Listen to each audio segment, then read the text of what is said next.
25 વર્ષ પહેલા રેખડો નોકરી કરી, ધંધો કર્યો, બધુંય કર્યું, ક્યાંય મારું હાલ્યું નહીં.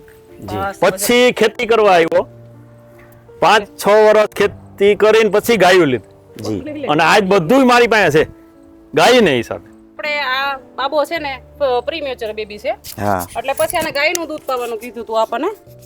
રાજકોટ જે ડોક્ટર સાહેબ છે એમને, એટલે પછી અમે છે ને ગાયું મારા ભાઈએ રાજકોટ થી મોકલી મને, એક ગાય અને એક વાછડી. આના માટે પણ દોતા મને નહોતું આવડતું. પછી વિડીયો કોલમાં હું શીખી દોતા. ઈ શીખી ગઈ, હું નો શીખો.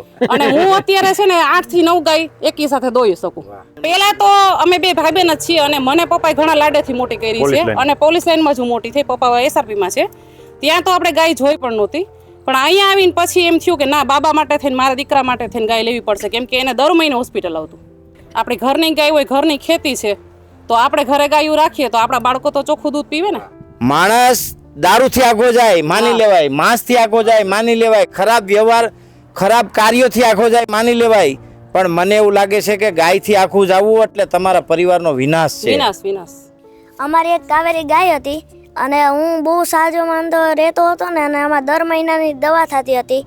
એટલે અમે કાવેરી ગાય લાવ્યા, એનું નામ કાવેરી હતું અને મારા મામાએ મોકલાવી હતી અને એના દૂધથી અને હું અત્યારે એવડો થયો. થઈ ગયો માતા મિત્રો. આજ હું તમને મારા મિત્ર ચુડાસમા સાહેબ, રાજપૂત પરિવાર, ગાય, ગામડું અને ખેતી, ખૂબ નાની ખેતી છે, ખૂબ નાના માણસ છે અને 2-3 ગાય રાખતા હોય અને સતાય નંદી રાખતા હોય ને એવા ખૂબ ગાય સાથે લાગણીશીલ પરિવારની મુલાકાત કરાવું છું. શું નામ તમારું? મારું નામ ઘનશ્યામસિંહ રાયજાદા, ગામ સોંદેડા, અને તમારી આખી હિસ્ટ્રી કયો. તમારી પાસે કેટલી જમીન છે, કેટલી ગાયું છે બધી? જો મારી પાસે 2 વીઘા જમીન આ છે અને 8 વીઘા જમીન આગળ પાછળ છે, એટલે કુલ 10 વીઘા જમીન છે મારી, બરોબર. અને હું 25 વર્ષ પહેલા રેખડો નોકરી કરી, ધંધો કર્યો, બધુંય કર્યું, ક્યાંય મારું હાલ્યું નહીં. પછી ખેતી કરવા આવ્યો, 5-6 વર્ષ ખેતી કરીને પછી ગાયું લીધી અને આજ બધું મારી પાસે છે ગાય ને હિસાબે. સન્માન કયો તો એ સન્માન 50 વર્ષમાં કોઈએ મારું સન્માન નથી કર્યું અને આજ અવડા મોટા વ્યક્તિ એક ગાય હાટું થઈને અહીંયા આવ્યા છે. આ 5 વર્ષમાં જ બધું થયું. એટલા ધારિયા કર્યા, દાળ કર્યા, કનેક્શન લીધું. ખૂબ જ ભોળપણ છે એ ભાઈ ચુડાસમા ભાઈ ની વાતમાં. રાયજાદા, હા સોરી, રાયજાદા ને ચુડાસમા એક ભાઈ. અને સાથે સાથે બેન પણ છે. બેન મોટે ભાગે રાજપૂત સમાજના બેનો બહાર ન જતા હોય ઘરની, અને આ બેન તો ગાયું દોવા આવતા, આવે છે, હજી આવે. આ ગાય અત્યારે દોવા નથી દેતી, એટલે ભેંસ તમારા જીવનમાં ગાય સાથે જોડાવાથી તમને શું ફાયદો થયો એ તમે જરાક અમારા મિત્રોને કયો.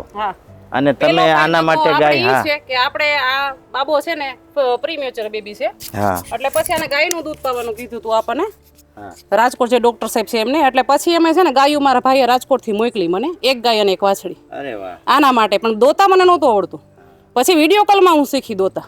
ઈ શીખી ગઈ, હું નો શીખો. અને હું અત્યારે છે ને 8 થી 9 ગાય એકી સાથે દોઈ શકું. અને આ પોલીસ સ્ટેશન માં મોટા થયા હે. તમારી આગળની લાઈફ કયો, તમારા મેરેજ પહેલા તમારા પરિવારમાં શું હતું? હા, પહેલા તો અમે બે ભાઈ બહેન જ છીએ અને મને પપ્પાએ ઘણા લાડેથી મોટી કરી છે અને પોલીસ લાઈનમાં જ હું મોટી થઈ. પપ્પા એસઆરપી માં છે, ત્યાં તો આપણે ગાય જોઈ પણ નહોતી. પણ અહીંયા આવીને પછી એમ થયું કે ના, બાબા માટે થઈને, મારા દીકરા માટે થઈને ગાય લેવી પડશે, કેમ કે એને દર મહિને હોસ્પિટલ આવતું. એટલે આપણે ગાય રાખી કે ના, ઘરનું દૂધ ચોખ્ખું મળે. કાઈ નહીં, કોઈ દી નહીં. દવાખાનું બંધ થઈ ગયું હોસ્પિટલોમાં. હા, કેમ કે ગામમાં કોઈ ચોખ્ખું દૂધ આપણને આપે નહીં. આપણી ઘરની ગાય હોય, ઘરની ખેતી છે, તો આપણે ઘરે ગાયું રાખીએ તો આપણા બાળકો તો ચોખ્ખું દૂધ પીવે ને, ચોખ્ખું ઘી, માખણ બધું ખાય એમ. ઓમ બેબી કેર માં એને કાયમ મહિના દિવસમાં જાવું તો બધા. દર મહિને ચાલુ. ઈ સાહેબ જ કીધું મને, ગાયનું દૂધ, ગાયનું ઘી, ગાયનું દહીં, ગાયનું છાશ જે ખાઈ ખવડાવો.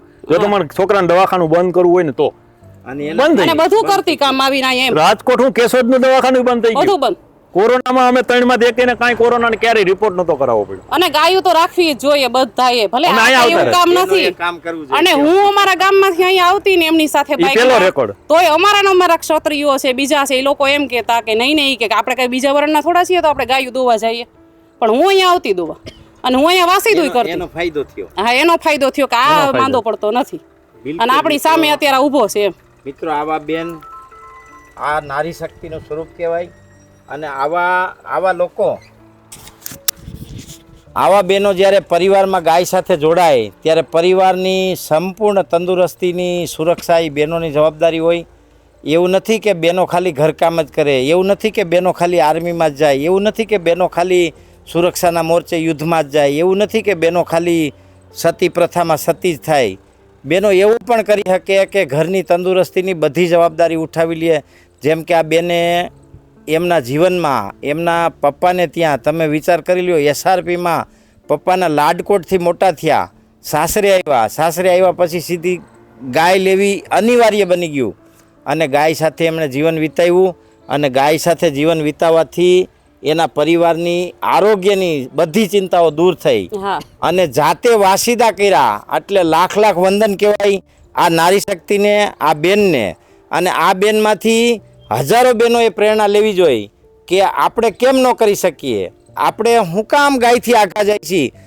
માણસ દારૂથી આગો જાય માની લેવાય, માંસથી આગો જાય માની લેવાય, ખરાબ વ્યવહાર ખરાબ કાર્યોથી આગો જાય માની લેવાય, પણ મને એવું લાગે છે કે ગાયથી આખું જવું એટલે તમારા પરિવારનો વિનાશ છે. વિનાશ બરોબર છે. બીજું એક કહું કે અમે બે માણસ રાજકોટ રહ્યા, જામનગર રહ્યા, ફેમિલી સાથે ધંધો કર્યો, નોકરી કરી, ક્યાંય અમારો બેયનો મેળ ન ખાતો. હવે અમે બે જણા અહીંયા મેળ ખાઈ ગયો અમારો. મતલબ અહીંયા સુખી છે. અહીંયા સુખી હા, અમે 18 વર્ષ તો દૂર જ એમ નહીં. હતા બે. પેલા બાળકોને મેં જ મોટા ન્યા કર્યા. આ તો નોકરી એક વાળા. રૂમ બેડ ને કિચન વાળું મકાનમાં રહેવાનું હાકડે. અહીંયા 3 રૂમ ઓસરી અને ફળિયા વાળા મકાનમાં છોકરો મોટો થાય આખું ગામ આને ઓળખે કે આ ઘનશ્યામભાઈ દીકરો હોય. હા. વાં શેરી વાળા નો ઓળખે. અને અમે 25 વર્ષ રખડીને છૂટ અહીંયા. ગામડાનું આને જે વાત એટલે મારું અહીંયા કહેવાનું ધૂળમાં એમ છે રમવાનું નીચે. કે તમે ગમે ત્યાં બસ, રખડો, એક વજ્ર. ફેરી ક્યાંય તમારું કામ ન થાય તો બસ, એક બસ, ફેરી બસ, બાપ દાદાની જમીન 10 વીઘા હોય બસ, વજ્ર. તો ત્યાં આવીને અજમાવી લ્યો કિસ્મત. હસો. અને ગાય રાખો ને ખેતી કરો. જો તમારા કિસ્મતમાં ક્યાંય નહીં હાલતા હોય તો ત્યાં તો હાલી જ જાઓ. બિલકુલ આમ મારા કોઈ નો હાચવે ને એને ખેતી ખેતી હાચવે હાચવે. અને ખેતી નો હાચવે ને એને ગાયું હાચવી લે. હે આ ગઈઢાવની કહેવત હતી કે આપણે ગાયુંને રમેશભાઈ ખવડાવીએ છે એ વાત બરોબર, પણ ગાયું આપણને પાલે છે. હા ગાય આ મારું સૂત્ર છે. કઈ નુકસાન નથી. હા કે આપણે ગાયને એમ નથી પાળતા, ગાય આપણને આ પાળે. મારું ઘર કેમ હાલે એ ગાય ને ખબર. મન નથી ખબર ગાયું લ્યો. પણ છે અત્યારે અમારા તો મિત્રો અહીંયા મારું ગો યાત્રા ગાય ગામડું ને ખેતીની યાત્રા દરમિયાન આખ્યું ગામ છે સોંદરડા સોંદરડા ગામના ઘનશ્યામસિંહ રાયજાદા અને એમના પત્ની શ્રી અને એમના મીનાક્ષીબા રાયજાદા. મીનાક્ષીબા અને આમનું નામ શું છે ભાઈ? હર્ષવર્ધનસિંહ. અરે વાહ, હર્ષવર્ધનસિંહજી. આમને મળવાનું થયું અને ખૂબ આનંદ થયો. અને યાત્રાના અનુસંધાનમાં અમે આપને આગળ અપડેટ આપતા રહીશું. અમારી યાત્રા છે ગોંડલથી સોમનાથ પદયાત્રા, ગોયાત્રા, ગાય ગામડું ને ખેતી. અને ખૂબ લોકોનો પ્રતિસાદ છે અને તમારા ફોનની પણ અમે રાહ જોઈ રહ્યા છીએ. નીચે ફોન નંબર છે, યાત્રાની માહિતી માટે આપ ફોન કરી શકો છો. યાત્રામાં જોડાવા માટે નીચે વેબસાઇટ છે, વેબસાઇટનો પણ તમે સંપર્ક કરી શકો છો.